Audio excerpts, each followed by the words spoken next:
Evangelho de Mateus, capítulo 18.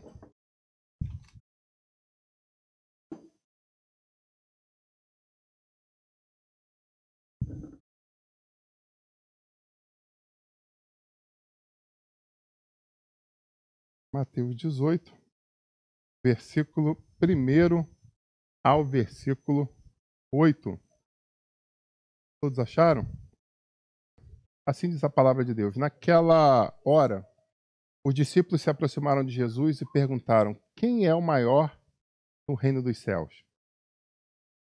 E Jesus, chamando uma criança, colocou-a no meio deles e disse: em verdade lhes digo, se vocês não se converterem e não se tornarem como crianças, de maneira nenhuma entrarão no reino dos céus. Eu acho que se eu parasse aqui, já teria uma boa parte da igreja que poderia entrar em crise. Porque não basta ser amigo de Jesus, não basta ser frequentador de igreja. E o próprio mestre está dizendo que se vocês não se converterem, e se converter quer dizer o quê? Mudar, fazer uma conversão é fazer uma mudança. Né? Se não houver uma mudança e se não se tornarem como crianças, como assim? Calma. De maneira nenhuma entrarão no reino dos céus. Portanto, aquele que se humilhar como esta criança, esse é o maior no reino dos céus. E quem receber uma criança tal como esta, em meu nome, a mim o recebe. Pai, em nome de Jesus, eu quero te agradecer pela oportunidade de ministrar a tua palavra mais uma vez. Eu quero te pedir que essa mensagem venha entrar nos corações e falar poderosamente às nossas vidas. Primeiramente a minha, mas também a cada um daqueles que estão presentes ou recebendo este culto pela internet. Em nome de Jesus, amém. Podeis assentar. Aleluia.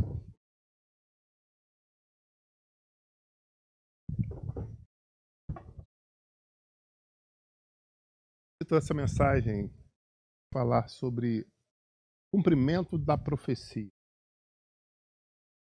E o texto fala de uma forma muito clara sobre a importância de nos convertermos, fato. E isso aí eu acho que fica bem claro ao coração de qualquer um. Qualquer um consegue entender o que isso quer dizer, o que você precisa fazer.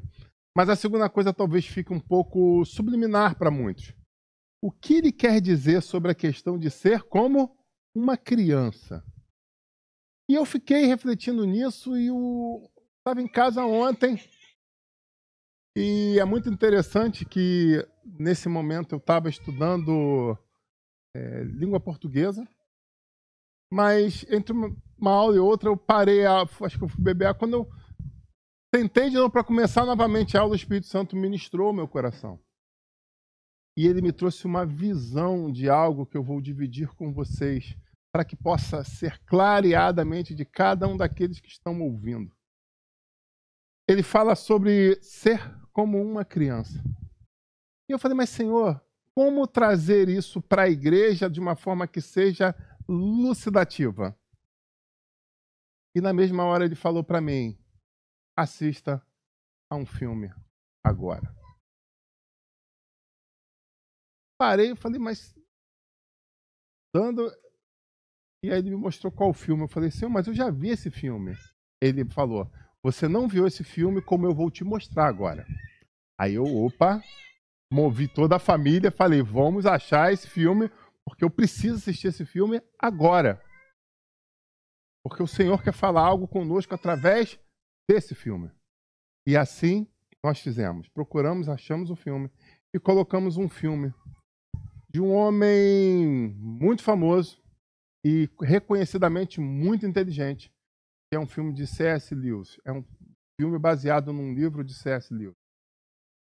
Talvez você não saiba quem é esse homem, mas ele era um prodígio no começo do século passado na Universidade de Oxford, na Inglaterra, onde ele teve o prazer de lecionar literatura inglesa e também se destacou como um grande escritor de diversas obras. Esse é um homem que se desviou na adolescência, passou pelos seus reveses na vida, Mas num dado momento ele conhece na faculdade um homem que é justamente o autor do Senhor dos Anéis, e ele ministra sobre a vida dele e ele volta para o Evangelho, só que agora ele volta para o Evangelho integralmente. E esses dois homens são homens que se destacam na pregação, na defesa do Evangelho dentro da Inglaterra na época pouco antes da guerra, da Segunda Guerra Mundial, aproximadamente 1920, 1930, depois do final da Primeira Guerra. Então são homens que começam a defender o Evangelho de uma forma muito clara, muito aberta e muito dinâmica. Por quê? Muitas pessoas têm dificuldade de conviver com pessoas inteligentes. Mas por que isso? Porque essas pessoas são chatas, porque essas pessoas são arrogantes, ou porque essas pessoas têm capacidade de tirar você da zona de conforto? Ou porque essas pessoas têm a capacidade de mostrar que você podia mais, mas você se apequenou, você se acomodou. Esses homens, muito inteligentes, começam a defender e a debater com muitas pessoas, e com isso o Evangelho é alavancado dentro do Reino Unido. Amém? Num dos livros que esse homem escreve, né, ele vai falar sobre as Crônicas de Nárnia. E a primeira crônica que ele escreve é justamente o leão, a feiticeira e o guarda-roupa. Ó, o primeiro é que virou filme, aí o ponto eletrônico falou, a segunda que ele escreveu. O fato é, nessa decisão de escrever sobre isso, o homem que era reconhecidamente cristão, o homem que ministrava a palavra de Deus, escreve uma crônica, ou melhor, escreve algumas crônicas, entre elas exatamente essa. E aí é interessante que ele tinha também outras especializações, além de professor de inglês, né, e teólogo, ele também tinha umas outras especializações. Concorreu a prêmio Nobel, traduzindo, era um homem diferenciado. E, de novo, eu repito, muito inteligente. E aí eu comecei a assistir mais uma vez, né, esse filme que eu tinha tido o prazer de assistir algumas vezes sozinho com as minhas filhas, né, com a minha esposa. Vou chutar que eu já tinha visto esse filme umas 4 vezes, e foi com o maior prazer que eu pude assistir a quinta. Só que dessa vez junto ao Espírito Santo. E ele me mostrando cada detalhe do que queria que fosse visto. Pois bem, eu queria dividir com você alguma dessas coisas que o Senhor falou ao meu coração essa noite. Primeira coisa que eu coloco é, quando nós falamos de criança, nós falamos de pureza. E quando você fala algo para uma criança, ela tem a característica de acreditar. E aí vem a ministração na semana passada, onde falamos sobre uma fé intransitiva. Eu acredito porque eu acredito e ponto, eu não fico questionando. Se eu chego para minha filha e falo, pula e me dá um abraço, ela vai pular e me dá um abraço, porque ela confia, porque ela acredita. Se eu falo, eu vou voltar mais tarde com pão da padaria, ela volta a brincar e ela sabe, porque ela não está preocupada, porque quando chegar mais tarde e ela sentir fome na barriguinha dela, ela sabe que vai à cozinha, vai encontrar o pão, porque eu prometi que esse pão viria. Muitas vezes Deus faz exatamente isso conosco, mas nós, agindo de forma diferente de uma criança, perguntamos, Senhor, mas como vai ser o pão? Senhor, quantos pães vão vir? Senhor, será que esse pão vai matar minha fome? Que horas vai chegar o pão? Quem vai trazer? E começa. Traduzindo, colocando 1 milhão de transitividade em algo que tem que ser intransitivo. Então, quando eu chego, minha filha, pai, a gente vai sim. Pode brincar, ficar à vontade. Quando anoitecer, a gente vai. Talvez até algumas crianças, pela ansiedade, possam perguntar, pai, tá de pé mesmo? Tá de pé. Pode ficar tranquila, não esquenta, pode ficar brincando e pode se divertir. Que no momento certo, nós vamos fazer aquilo que foi comprometido. Nós vamos trazer a verdade, fazer se tornar verdade aquilo que você sonha. Amém, igreja? Bom, entramos propriamente dito, entendendo isso, na história do livro. E quando a gente talvez você não tenha visto ainda esse filme, é um conselho que eu te dou a assistir, é um filme muito gratificante.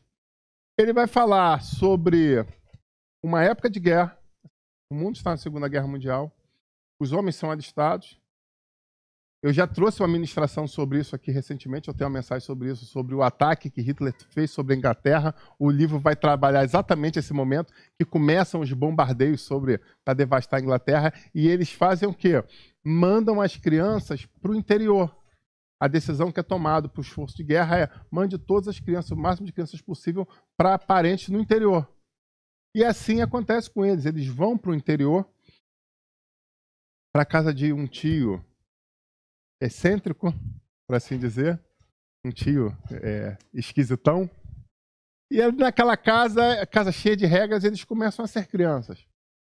E é interessante porque nós tínhamos ali uma criança, talvez um pré-adolescente e 2 adolescentes, se nós olharmos pelas faixas. Mas depois de um tempo ali de convívio, eles começam a brincar e no meio da brincadeira, todos se tornam crianças. Todos se portam como crianças, todos se divertem como crianças. Tem uma hora que ele chega e fala, pô, a gente mora numa cidade e aqui o sol tá brilhando, tem grama lá fora. Cara, vamos lá para fora brincar, vamos aproveitar essa oportunidade. Quantas vezes a vida está nos dando a oportunidade e nós não conseguimos descansar nas mãos do Senhor? Às vezes a gente leva para um parque de diversões e você pergunta, será que vai faltar luz? Será que esse brinquedo está lubrificado? Será que o Inmetro viu essa roda gigante? O nego está gritando, pulando, entrando na fila de novo e você está lá. Mas será que isso é seguro mesmo? É verdade. Será que se eu vou passar mal? Será que no final do mês eu cumprir no cartão e vou ter dinheiro para pagar? E muitas vezes as pessoas perdem a oportunidade de se divertir naquele momento. O momento que o Senhor deu para eles.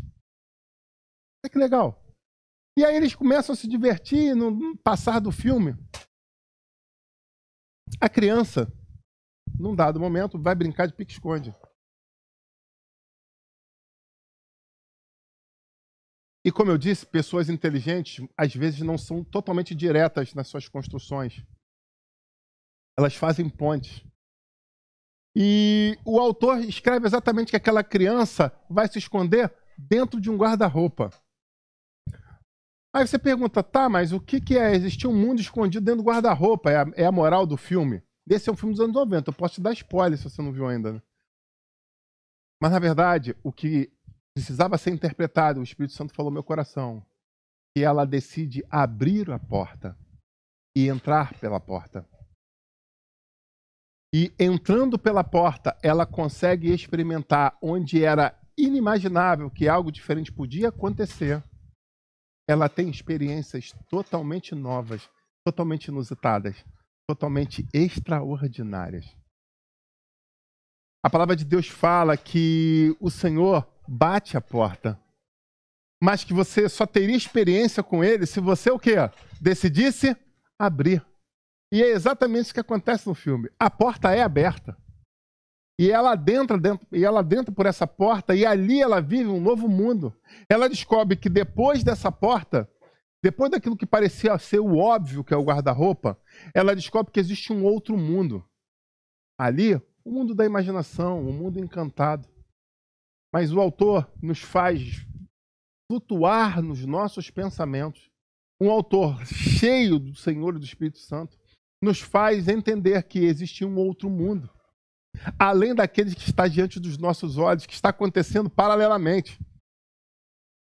E agora aquela jovenzinha começa ali a descobrir que ela estava sendo esperada.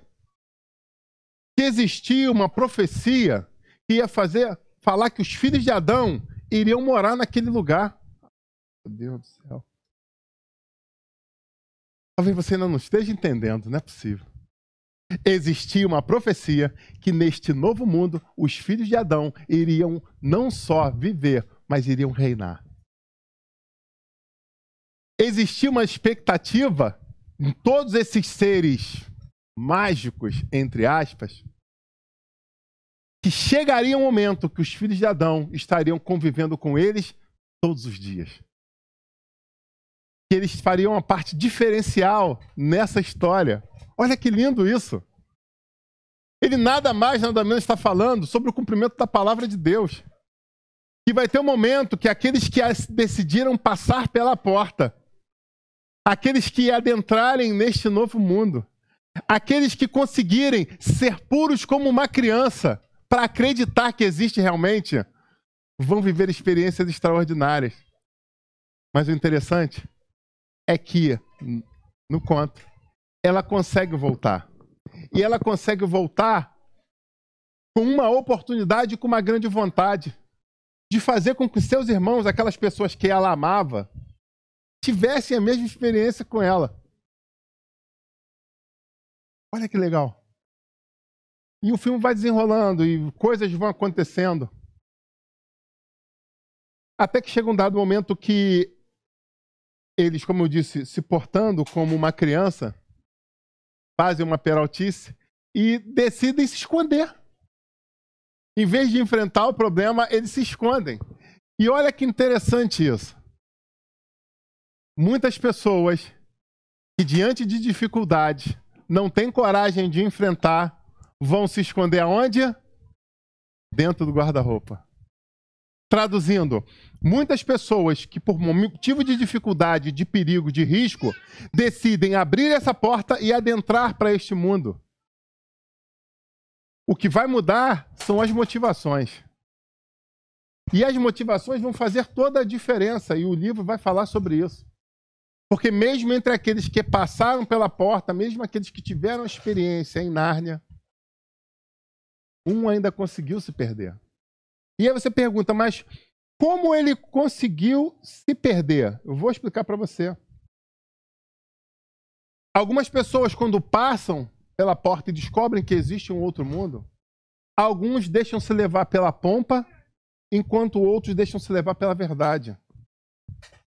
Acredite, nem todos que tomam conhecimento e começam a ter experiências deste novo mundo seguem o mesmo caminho. É fato. Algumas pessoas, a palavra fala que vão descobrir isso para sua própria condenação. E no livro vai falar exatamente sobre isso. Entre as pessoas que se amavam, um decidiu olhar para o castelo de gelo. Enquanto eles estavam ali curtindo com o castor, escutando as histórias num lugar simples. Profundo isso. Num lugar simplório, simples. Em convívio, em família, ouvindo as palavras proféticas que estavam sendo declaradas ali, um não conseguia tirar seu pensamento de onde? Do castelo de gelo. E aí você pergunta, que castelo de gelo é esse? É o castelo onde morava a Rainha Branca, que se auto-intitulava Rainha de Nárnia. Mas ela, por mais que ela tivesse um poder naquele lugar, e eu quero que você entenda claramente do que a gente está falando. Meu Deus do céu, a gente está falando de mundo espiritual aqui. E existe um reinado sobre este mundo que está fazendo o que bem entende, oprimindo muitas pessoas, trazendo dificuldades, gelando corações, congelando vidas. Mas que no fundo, por mais que ele tenha um certo poder hoje, por mais que haja, sim, um domínio específico sobre certas áreas hoje, nesse mundo, a Rainha Branca sabe que existe uma profecia. E por mais que ela se debata e lute contra isso, ela sabe que essa profecia vai se cumprir. Mais cedo ou mais tarde, essa guerra vai acontecer. E ela faz muita coisa, ela consegue transformar muitos corações a seu favor, oprimindo outros. E é exatamente o que nós vemos nos dias atuais. Pessoas se rendendo ao lado do mal, porque parece mais vantajoso, parece mais cheiroso, parece mais gostoso, parece mais bonito, parece mais óbvio, parece mais fácil. Ah, mas alguém chegou para mim e falou, não, na eleição eu não vou votar no candidato X, eu vou votar no Y. Porque o X já perdeu mesmo. E eu falei, mas você concorda? Não, mas eu quero estar entre os vencedores. Aí o outro chega e fala, não, vou fazer melhor, eu não vou nem votar, porque eu sei que o meu candidato não vai vencer. Eu falei, mas você sabe que com isso você está dando mais um voto para o outro. Você está dando 2 votos. Aí, porque quando o justo cala, as trevas prevalecem. E é isso que eu convido vocês a decidir nas suas vidas, não se calarem. Não perderem a fé, não perderem a expectativa, não perder a esperança. Amém? Bom, continuando. Essa história ela tem mais um detalhe interessante. E esse detalhe é quando eles entram nesse mundo mágico, a quantidade de seres exóticos que se apresentam na história. Você vê centauros, vê sereia, você vê gigantes, vê anões, vê aquele pessoal que tem perna de duendes, você vê o pessoal que tem a perna de cabrito, tem o Minotauro. Você, meu Deus do céu, Papai Noel aparece no filme. Você, meu Deus do céu, mas que filme doido é esse, cara? Parece um monte de seres. E aí vem a questão. C.S. Lewis fez questão, e a gente precisa lembrar que ele estava na Inglaterra, de encharcar a sua história com seres mitológicos e com seres nórdicos. E aí muita gente fala, não, está desviado nessa época, que como é que ele botou um negócio desse aí no conto dele? Negócio todo místico. Não, isso não... Não, pastor, desculpa, mas eu discordo de você. Então, quero só fazer um pedido para você. Não pare de assistir essa mensagem até o final. Aí, no final, você pode discordar. Mas o fato é que aqueles seres manifestam de uma forma muito diferente. E um dos seres que aparece é justamente o Santa Claus. Eles chamam aqui de Papai Noel. E qual é a característica que se vê na nossa cultura que o bom velhinho, entre aspas, traz para as crianças? Traz presentes. E esses presentes normalmente são chamados de brinquedos. Não é isso? Brinquedos para alegar às crianças. Mas no filme acontece uma coisa muito reflexiva para aqueles jovens. E também para aquela criança. Ele fala isso, que eu tinha presente guardado e eu estava esperando vocês chegarem para poder entregar os presentes. E quais os presentes que são entregues? Eu chamo você a lembrar. Para a criança, ele entrega um punhal, que representa para autodefesa, e entrega um suco da vida. Para outra, é entregue o arco, que quase nunca erra. E aí eu posso dar uma pausa e refletir, por que o arco quase nunca erra? Ele podia, por simplesmente, o arco que nunca erra. Mas por que quase nunca erra? Esse arco foi entregue para um pré-adolescente. E isso tem um sentido. Agora, como eu entro agora na via de analista e interpretei e entendi isso. Porque qual é a característica exatamente de transição do ser humano da infância? Onde o seu crer começa a deixar de ser intransitivo. É exatamente a fase onde você começa a ter desenvolvimento intelectual e você começa a fazer questionamentos. Então, o arco que é entregue para aquele pré-adolescente é o arco que quase nunca erra. Por quê? Porque se for lançado com fé, ele vai alcançar o objetivo. Mas se ela permitir que a sua alma seja afligida e entre a dúvida, o que vai acontecer? Ela vai errar. E por isso que ele fala, é o arco que quase nunca erra. Mas tem mais uma coisa que ele dá. Ele dá uma trompa. E a trompa, para fazer barulho, era com que objetivo? No momento de dificuldade, traduzindo, no momento de pedir socorro, é o momento de fazer barulho. E quando a gente chega na palavra de Deus, fazendo novamente um paralelo, nós vemos que o nosso clamor tem que ser o quê? Nós precisamos bradar diante do Senhor, clamar, orar, clamar, chorar. Mas fazendo tudo isso com ação de graças. Olha que fantástico.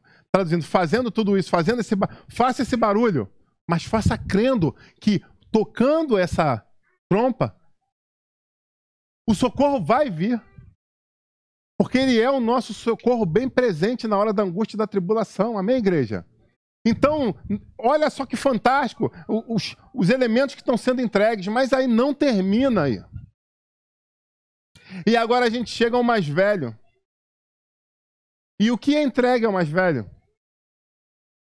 Vou ajudar você a lembrar do filme também. O que é entregue ao mais velho?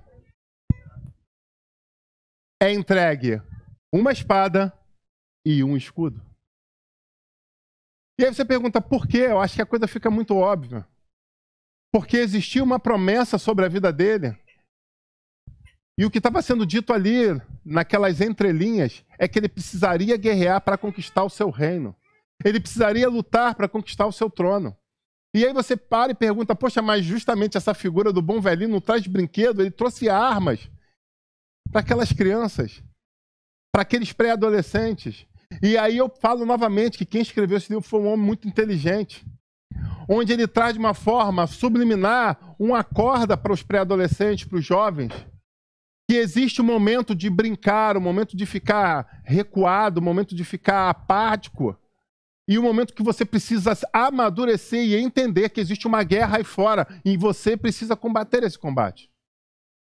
E o que ele faz? Ele te tira da guerra? Não, ele te dá instrumentos para vencer essa guerra.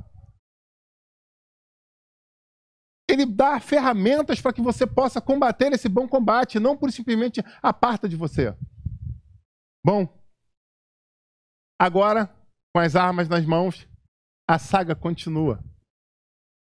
E num dado momento, o exército do mal, no caso, perfigurado pela polícia do gelo, que era os lobos, conseguem chegar até eles e agora estão oprimindo eles. E aí você pergunta, o que fazer diante de um ataque do inimigo na sua vida? Aquele jovem não pensou duas vezes, de uma forma impulsiva. Pedro também faz um paralelo. Lança a mão de quê? Da espada. Eu já vi isso em algum lugar. E Pedro, com a sua espada, começa a tomar uma postura, uma posição de defesa para quem? Para ele e para aqueles que ele amava. E aí vem uma reflexão que o Espírito Santo falou. Agora eu vou trazer uma para você que você não viu. O que a sua irmã Susana fala para ele? Pedro, abaixe essa espada. O que você está pensando? Que um velhinho te deu uma espada e agora você é um guerreiro? Uau! E nessa hora eu tive que chorar. Porque o Espírito Santo falou muitas vezes, eu estou adestrando pessoas, eu estou capacitando pessoas e elas estão dando ouvidos a pessoas que estão do seu lado, que a amam, que andam com ela, mas que não acreditam nela como eu acredito. Meu Deus do céu. E às vezes é um marido, às vezes é uma esposa, às vezes é um irmão, às vezes é um filho, às vezes é um pai, quando olha e fala, ei, o que você está pensando? Eu vou fazer, eu vou empreender, eu vou lutar, eu vou estudar. E não, você não tem capacidade para isso. O que você está pensando? Não, é que eu vou virar investidor da bolsa, vou fazer um curso, vou fazer um MBA. Para quê? Isso é perda de tempo. Ninguém da nossa família consegue. Olha de onde você veio, olha onde você mora. E muitas pessoas acabam dando ouvido a essas vozes de pessoas que nos amam. Aí você pergunta, mas isso você ainda continua insistindo que elas amam? Sim, elas amam. Mas nem sempre as pessoas que nos amam são pessoas saradas, são pessoas curadas. Muitas vezes as pessoas que nos amam são pessoas sequeladas, são pessoas frustradas. Que na verdade a única coisa que elas querem é que você não se machuque quando elas se machucaram. Como? Tentando e não conseguindo. Então quando ela olha para você lutando por algo diferente do que ela passou, ela fala, não entra por esse caminho. Mas por quê? Porque eu já me machuquei. O que ela não faz é parar para pensar o porquê ela se machucou. Será que ela se machucou porque ali é realmente um lugar perigoso ou porque ela não entrou com a prudência necessária? Ela não teve a atenção necessária? Será que ela foi soberba, arrogante? Qual o real motivo para que ela possa ter sido machucado naquele caminho?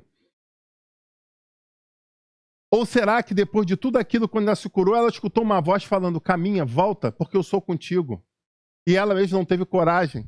Então ela tem medo de ver uma outra pessoa que está perto dela entrar por esse caminho e vencer. E aquilo tudo vai suscitar nela não o trauma de não ter conseguido, mas o trauma de não ter tentado novamente. Meu Deus do céu. O trauma de não ter tentado novamente.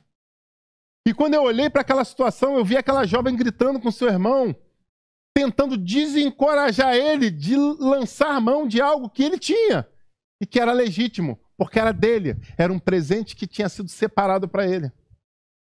E é interessante que aquele jovem representando o Santa Claus, não fala, eu tenho um presente, eu estou traduzindo, eu estou sendo mensageiro para que se cumpra algo. Olha que interessante. Porque já existe uma profecia, eu só estou sendo canal. Entendeu isso? Eu estou aqui como um canal de bênção na tua vida. Eu estou aqui como um portador das boas novas. Eu estou como um mensageiro de boas notícias.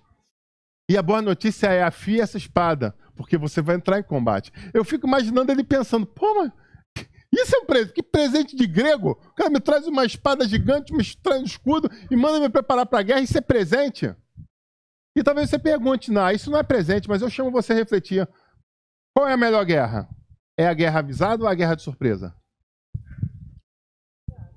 É claro, porque já existe até um ditado dentro das Forças Armadas. Guerra avisada não mata ninguém. Traduzindo, nós vamos entrar, já há um preparo físico, um preparo psicológico, um adestramento, existe uma manipulação das armas que vão ser usadas. Traduzindo, você já está pronto para o combate. Traduzindo, as tuas chances de conquista e vitória são infinitamente maiores do que se você for pego de surpresa. E muitas vezes assim acontece no nosso ministério, onde o Senhor permite que você esteja tendo chances de fazer algumas coisas, chances de ter uma aprovação em algumas matérias. E talvez você esteja esperando o dia do combate. Talvez a chance que ele te dá é de arrumar uma cadeira. A chance que ele te dá é de rever uma iluminação no culto. A chance que ele te dá é de limpar um púlpito. Porque aquilo que você faz com carinho é sobre aquilo que ele vai te colocar. É da forma que você cuida das coisas dele. Às vezes é a forma que você cuida da tua mãe, das tuas irmãs, é a forma que ele vai olhar e falar assim, eu vou dar uma esposa para ele possa cuidar. Às vezes ele consegue se alegrar com a vitória do irmão. Então ele fala, não, então, se ele consegue, então já mostra para ele que ele não tem arrogância, eu vou dar uma vitória maior ainda para ele. Olha que profundo isso. Então muitas vezes nós estamos sendo forjados para que possamos nos tornar mais do que vencedores, sim, mas não só na hora do combate, no adestramento para o tal. Amém, igreja? Bom, mas a vida é repleta de ironias, e o livro também. Aquela que desmotivou ele de lutar, alguns capítulos à frente no livro, passa por uma situação. Os lobos, que é o exército do mal, reencontra ela com a irmã. Só que agora elas são encontradas desapercebidas, distraídas, brincando. E quando vão ver, não tem como se proteger, não. E só cabe ela fazer o quê? Tocar a trompa. E olha que interessante, quando ela toca a trompa, o que acontece de inusitado? Uma coisa simples. Ela vem, o que vai vir ao socorro dela é justamente aquele que estava com a espada que ela desmereceu. E aí eu falo para você que muitas vezes pessoas que vão da sua fé são pessoas que daqui a pouco estão pedindo oração para você. Pessoas que estão pedindo para você ir na casa delas para trazer uma palavra. São pessoas que estão pedindo para você para ir num leito de hospital para orar por alguém que esteja moribundo. São as ironias da vida. E aí, de repente, ele poderia falar, não foi ela que falou que eu não sabia adestrar a espada, agora ela que se vire com o arco dela. Mas ela está em perigo, o arco não está na mão dela, ela precisa de ajuda. Não, agora também deixa ela sofrer um pouco. É isso que ele faz? Não, porque quando a gente tem amor, a gente perdoa. O amor supera todo o ódio. E ele lança a mão da sua espada e corre na direção dela. E agora, de novo, está o menino com a espada desembainhada, os lobos e uma situação de perigo. Só que aconteceu mais uma coisa e o Espírito Santo ministrou mais uma vez ao meu coração. E ele falou, presta atenção no que vai acontecer. O exército do bem chega em socorro àquelas pessoas. E aí você fala, agora está tudo resolvido. Chegou o rei, chegou o leão, chegou o seu exército. Estão em um número muito maior do que os opressores. Pronto, acabou. E aí ele vai e abraça a irmã? É isso que acontece? E eu quero chamar uma grande reflexão espiritual para você nessa hora. Porque o que ele faz é pisar na cabeça de um dos inimigos. Os outros do exército oprimem os outros demônios que apresentam-se ali. Mas o que ele faz? Permite que o combate seja justo. Existia um homem, existia uma forma de defesa que era a sua espada, e existia um opressor. E agora ele fala, mas não. O que nós vamos fazer é bloquear o ataque dos outros que estão vindo. Mas essa guerra agora é justa. E ele precisa enfrentar essa guerra. Ele precisa amadurecer. E eu quero dizer algo para você. Muitas vezes você tem entrado em combates e você tem criticado o teu Deus. Você tem entrado em combates e você tem chorado diante do Senhor, dizendo por que você tem permitido isso.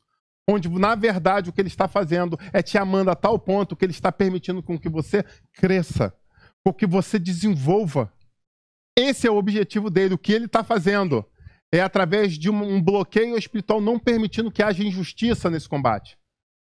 Não é uma legião contra você, porque ele sabe que você não aguentaria. Então ele bloqueia, ele te dá a espada e fala, agora é contigo. Faça aquilo que você aprendeu a fazer. Porque a palavra de Deus mesmo fala que nós faríamos coisas maiores ainda do que o Senhor Jesus fez. Mas isso vai ser o quê? Num estalar de dedo? Como de um outro filme?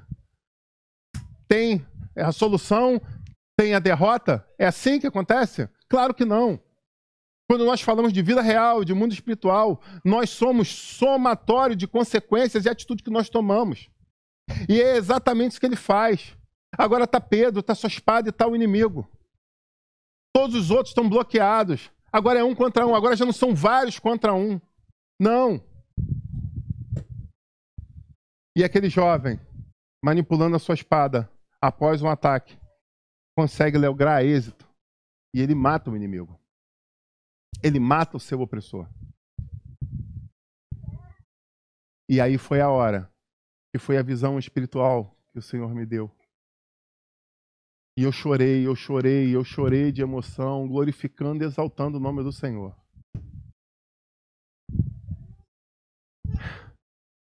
Porque depois daquele momento, os inimigos todos fogem. Porque quando o inimigo vê que você está forte e você não é um covarde, eles fogem de você. Mas isso após um bom combate. Aleluia. Após um bom combate, você se posicionar, quando você vence, eles pensam duas vezes em te atacar. Calma aí.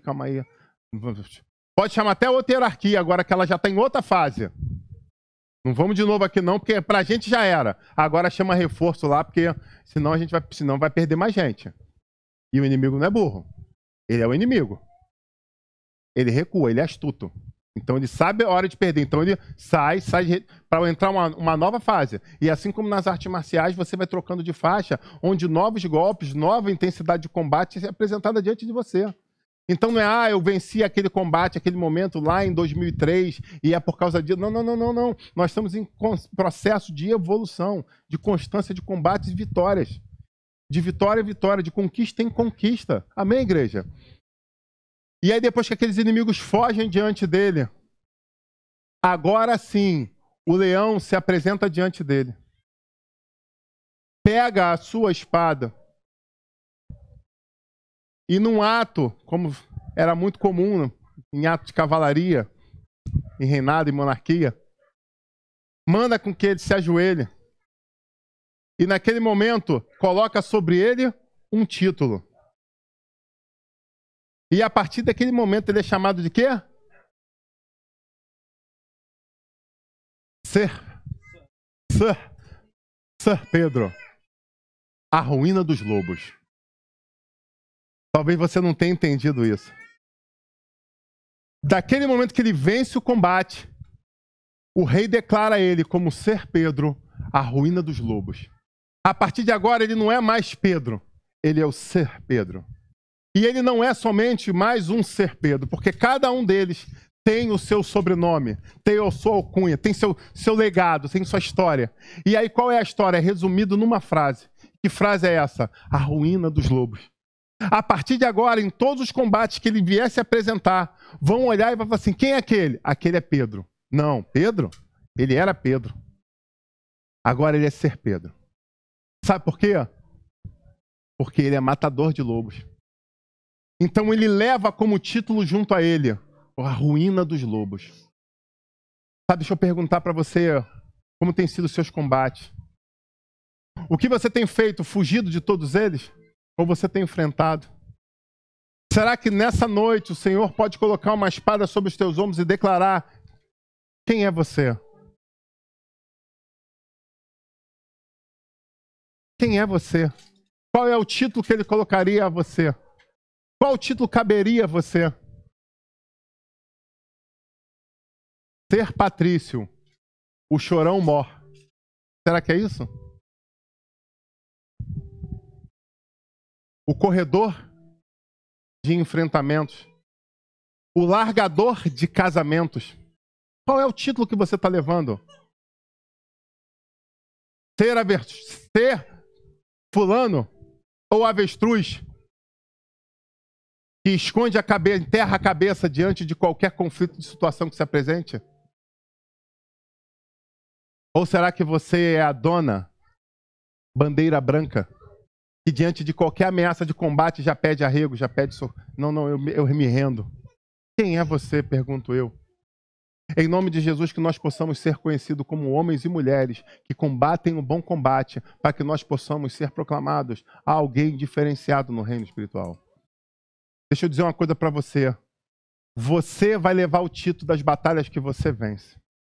É assim que você vai ser conhecido no mundo espiritual. As lutas que você vence são os nomes que são colocados na sua história. Ruína dos lobos, dos demônios, dos gigantes, dos inquiridores, dos mentirosos, dos falsos. Quem é você? O Senhor está te convidando a se treinar cada vez mais para cada um dos combates que se apresentarem você possa se tornar vencedor. Que você possa se tornar digno, que você possa se tornar uma pessoa totalmente diferente. Alguém que possa entrar com garbo numa situação e falar assim: eu sei, porque eu fiz como o apóstolo Paulo. Eu combati o bom combate. Até poder dizer: acabei a carreira e eu guardei a minha fé. Traduzindo, ninguém roubou o que era meu. Algumas pessoas estão confundindo as coisas. E deixa eu elucidar isso para você. Algumas pessoas estão pensando que o melhor lugar a se estar é dentro da igreja. Mas por quê? Porque dentro da igreja é lugar de proteção. Você já pensou isso? Você já pensou isso? Já pensou isso?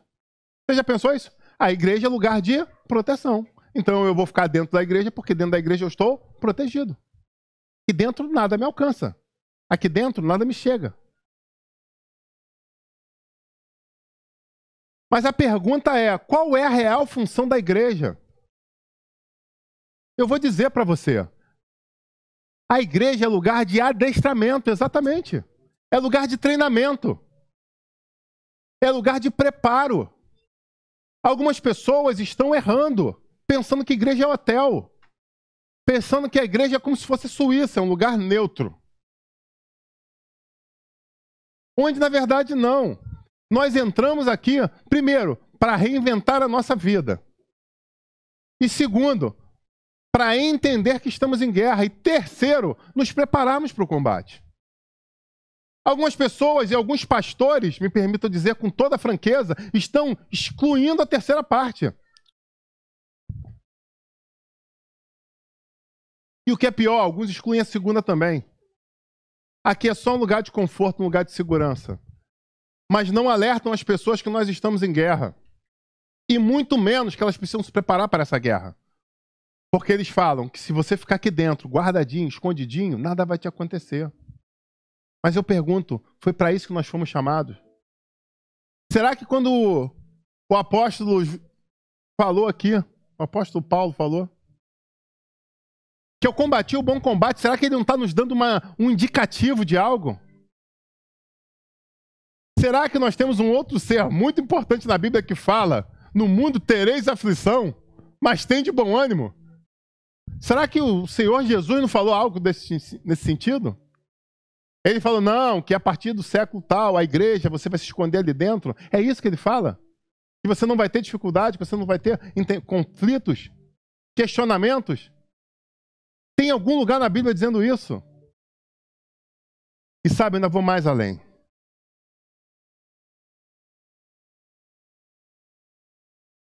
Quando a gente vai lá no livro de Apocalipse, a gente vai descobrir mais uma coisa. Que haverá o arrebatamento da igreja. Que haverá um delta T de 7 anos.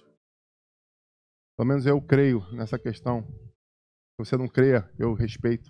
Alguns acreditam de forma diferente. Nós temos 4 linhas de pensamento teológico sobre o livro de Apocalipse, mas eu defendo essa pré-milenista. Então aquelas pessoas que eu espero estar juntos, serão arrebatadas ao céu de glória.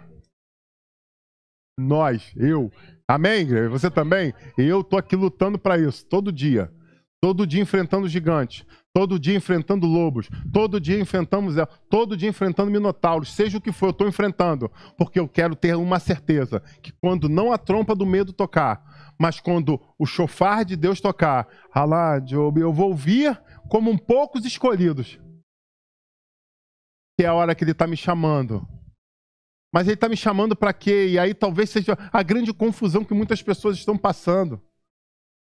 Quando o chofar do Senhor tocar e nós fomos arrebatados ao céu de glória. Quando nós chegarmos àquele lugar, quando nós estivermos junto com Ele. É um lugar agora só de refrigério, descanso? Será que é isso? Porque se você acha isso, eu quero convidar você a voltar a ler o livro de Apocalipse, porque não é isso que está escrito lá. Ele fala que nesse primeiro momento nós vamos junto ao Senhor. Mas haverá um segundo momento, onde, semelhante ao que está escrito no livro, a figura do leão, que no conto é chamado de Aslan, mas nós sabemos que é o leão da tribo de Judá, vai juntar o seu exército, de gigantes e pequenos, de fortes e aqueles que parecem ser fracos, cada um com a sua característica. Alguns que foram bons evangelistas, alguns que foram bons pregadores, alguns que tiveram a misericórdia, alguns que hospedaram de uma forma extraordinária, mas todos perseveraram na doutrina dos apóstolos. Todos perseveraram nas palavras do Senhor Jesus. E essas pessoas vão estar reunidas no céu. Mas deixa eu te dizer uma coisa, a palavra fala que o nosso Senhor, o leão da tribo de Judá, juntará o seu exército no céu. E ele vai acabar com esse falso reinado do inimigo sobre a terra. Ele vai lançar mão de todos esses guerreiros. E é isso que eu quero que você reflita. Porque, na verdade, o que nós estamos passando nos nossos dias atuais são um grande treinamento para aquele grande dia. Mas que dia, pastor? O dia do arrebatamento, não. O dia que nós voltaremos com o Senhor para uma guerra, para tomar de volta essa terra. É isso que a palavra fala. Que nós estaremos num exército. E eu pergunto, o que é um exército? Que não uma tropa adestrada para um combate. Então, cada combate que nós passamos hoje nada mais é do que uma preparação para aquele grande dia. O primeiro grande dia, não. O segundo grande dia. O segundo grande dia que nós vamos tomar essa terra de volta. Nós lançaremos fim a tudo que está acontecendo. É isso que a palavra fala. Então eu quero convidar que, assim como esse autor traz a reflexão, que aquele jovem estava recebendo uma espada e um escudo, o Senhor fala que nós precisamos nos revestir da armadura espiritual. Nós precisamos estar prontos para o combate. Nós precisamos estar prontos para a peleja. Ela não pode nos pegar despercebido, não. Porque ele também chama alguns para serem atalaia. Olha que profundo isso. Que é aquele que está ali, ó, com os olhos atentos para falar que o inimigo está no horizonte. E eu quero dizer que o Senhor, pela sua misericórdia, tem trazido a este ministério verdadeiros atalaias que estão atentos. Pessoas que são verdadeiras instrutoras de como manejar bem a palavra da verdade. Ele tem trazido pessoas que sabem, como bons enfermeiros, curar feridas. Aleluia. Traduzindo, você pode falar, mas nós parecemos poucos, mas talvez nós sejamos os seus. e os espirituais.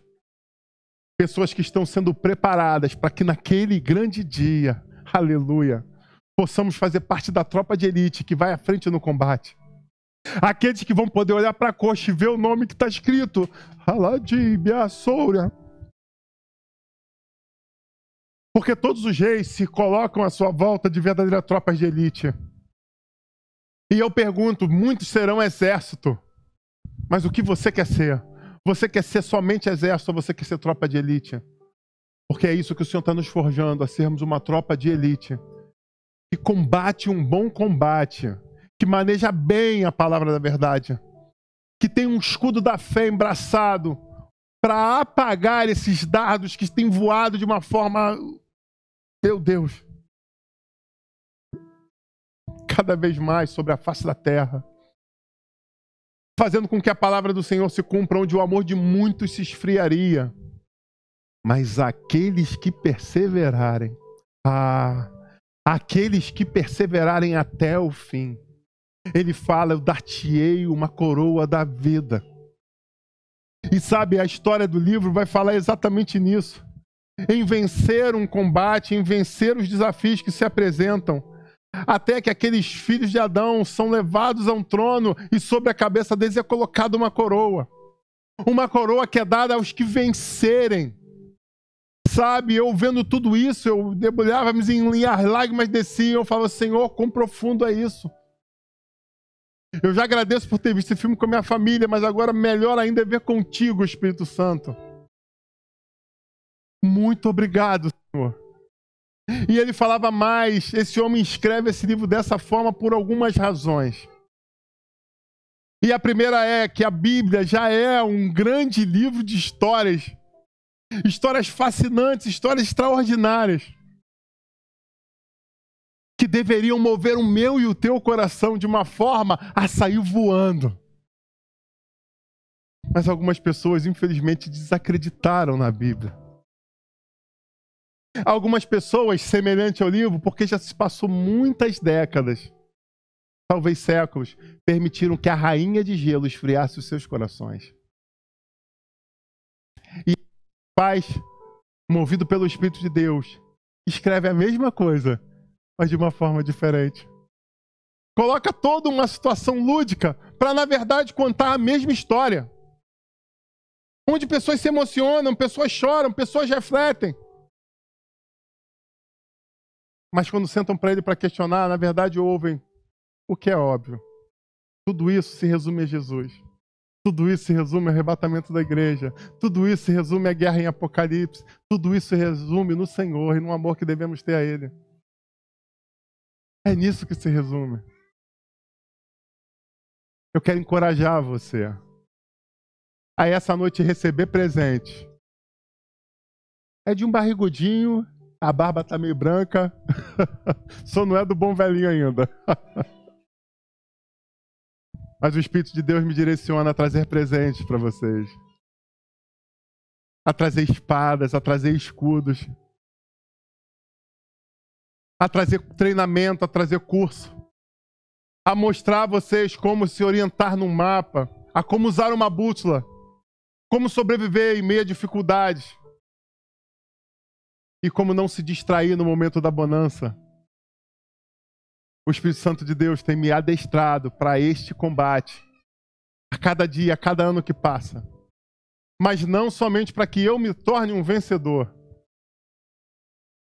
Sabe, eu conheci um homem chamado Coronel Cassadini. Ele era o comandante do batalhão de montanha quando eu fiz o curso de sniper lá. E eu lembro que ele falou uma coisa muito interessante. Um sniper só não vence uma guerra. Então, quando vocês voltarem para as suas unidades, treinem pessoas para serem tão bons atiradores quanto você. Porque não se resume a você. Você precisa ter homens que estejam adestrados assim como você.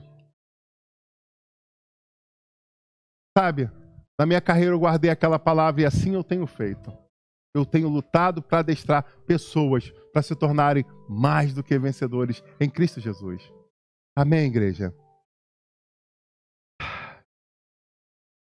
Eu queria terminar essa mensagem com mais uma reflexão. dessa extraordinária história.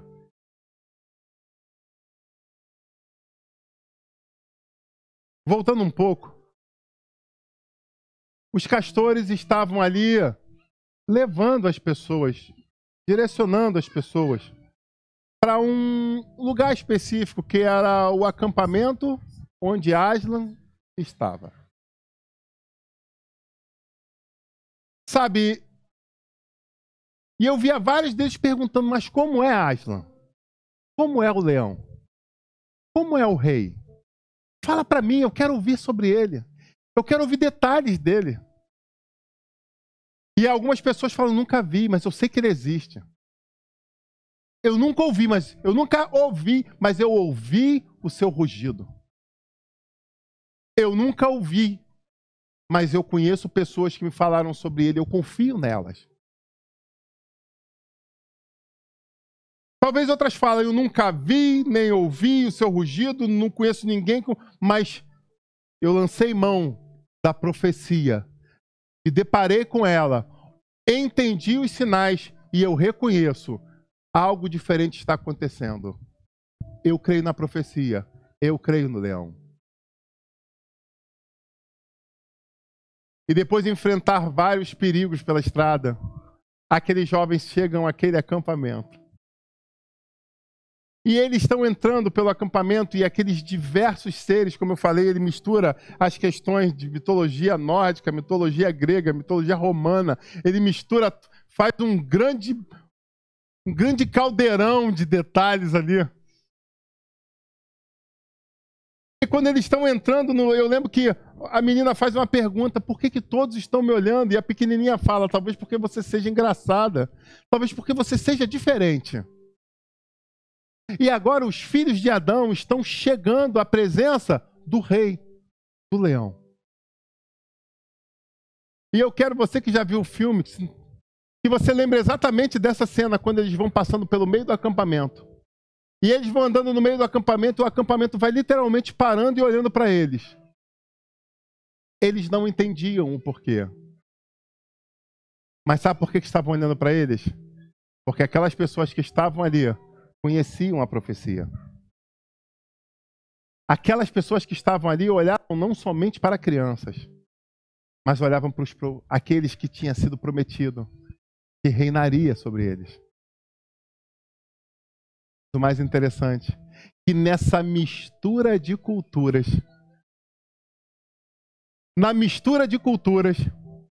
os filhos do homem chegam diante do lugar onde estava o rei. E a pergunta que eu te faço é, o que aconteceu exatamente na sequência?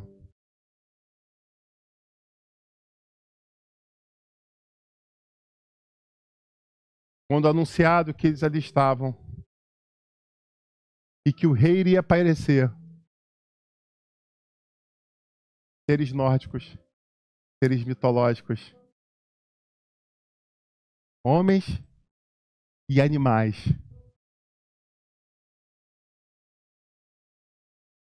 todos se prostraram. E na hora que todos aqueles seres se prostram, o Espírito Santo falou ao meu coração, quando ele escreveu isso.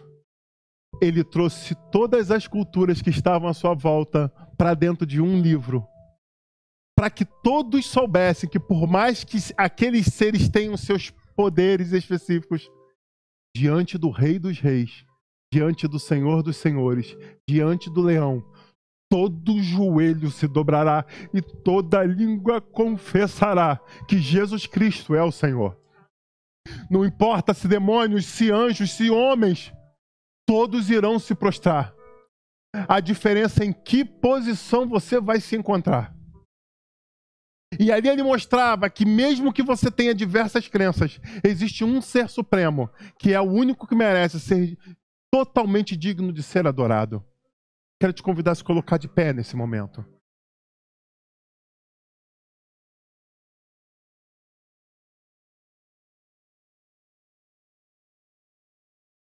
Eu quero chamar você a refletir sobre o que você tem feito da sua vida.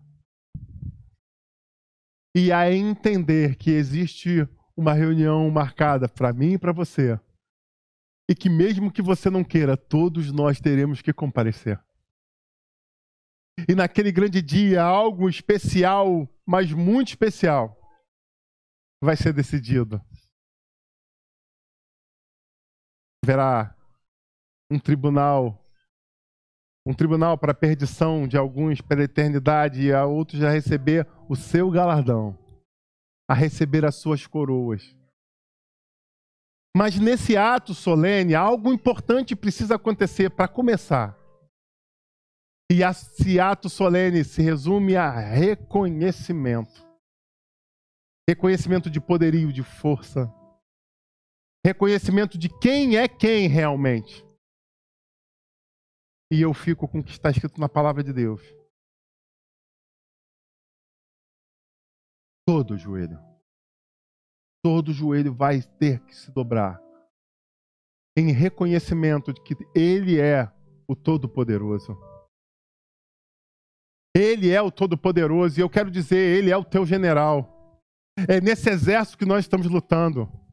Talvez você tenha permitido que setas de desânimo tenham vindo contra você, setas de dúvidas, setas de questionamento. Mas o que Ele fala essa noite, levanta tu que dormes. Acorda, desperta. Lance mão dos presentes que você está recebendo. Se prepare para o combate. Treine, adestre as suas mãos. Porque haverá um grande dia que eu e você vamos estar fazendo parte desse exército.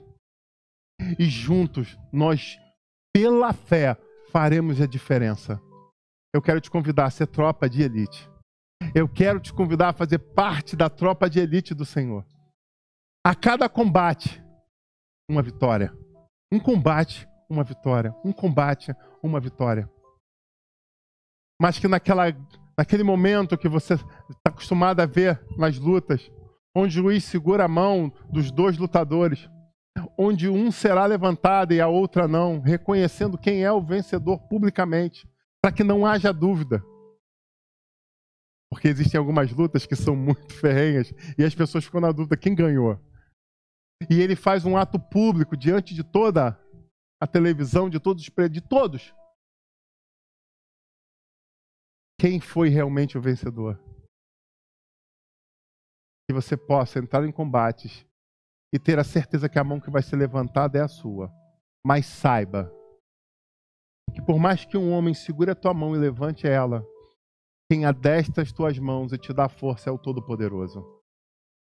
Em momento algum nós vemos a ter a arrogância de achar que eu sou bom, eu sou o cara, eu sou o sinistro. Não. É entender que aquele golpe que você deu foi o melhor golpe que eu já vi, porque o Senhor me capacitou. Aquela defesa eu nunca tinha visto você fazer. O Espírito Santo me mostrou como fazer. Uau, aquela esquiva, nem Muhammad Ali conseguiu fazer. É porque os anjos do Senhor me seguraram atrás e conseguiram me colocar no eixo novamente, para que eu não se equilibrasse e não caísse. Ah, meu amigo, e aquele soco que você tomou, eu não sei como você ficou de pé. É porque Ele é minha rocha e minha fortaleza. Em nome de Jesus. Sai essa noite desse lugar, tendo a certeza que Ele te adestrou, que Ele te preparou e que Ele te chamou para ser mais do que vencedor em Cristo Jesus. Eu quero convidar você a inclinar a sua cabeça, eu vou orar por você. Senhor Deus Todo-Poderoso, eu quero te louvar e eu quero te bendizer. Porque nós sabemos que, sim, teu nome vai ser glorificado pela eternidade. E nós queremos fazer parte disso. Sim. Todo joelho se dobrará ao ouvir, sim, o teu nome, Pai. Seu santo nome. Eu quero pedir ao Senhor que nos ajude, nos capacite. Nos capacite a cada dia, Pai. A cada combate. Senhor, assim como aquele jovem naquele filme achava que não tinha capacidade, eu quero reconhecer que muitos de nós nos encontramos assim. Olhamos para o tamanho do exército do nosso inimigo e quando pensamos que nós temos uma grande responsabilidade no exército do Senhor, falamos, nós não somos capazes.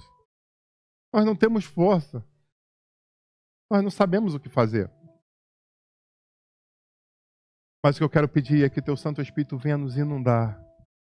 Sabedoria, de graça, de unção e de poder.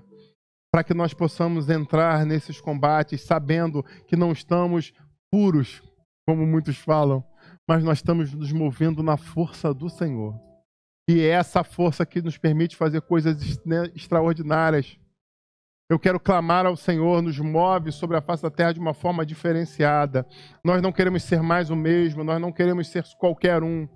Nós queremos ser um povo escolhido, um povo diferenciado. Um povo, Pai, que ajuda a resgatar muitos daqueles que estão perdidos. Sim, em nome de Jesus. Obrigado, Espírito Santo. Muito obrigado. Sabe, enquanto eu orava, o Senhor me mostrava mais uma cena do filme que tinha passado desapercebido. Que depois do momento da ressurreição do leão, depois que o leão volta à vida, que ele entrega a vida sendo um inocente.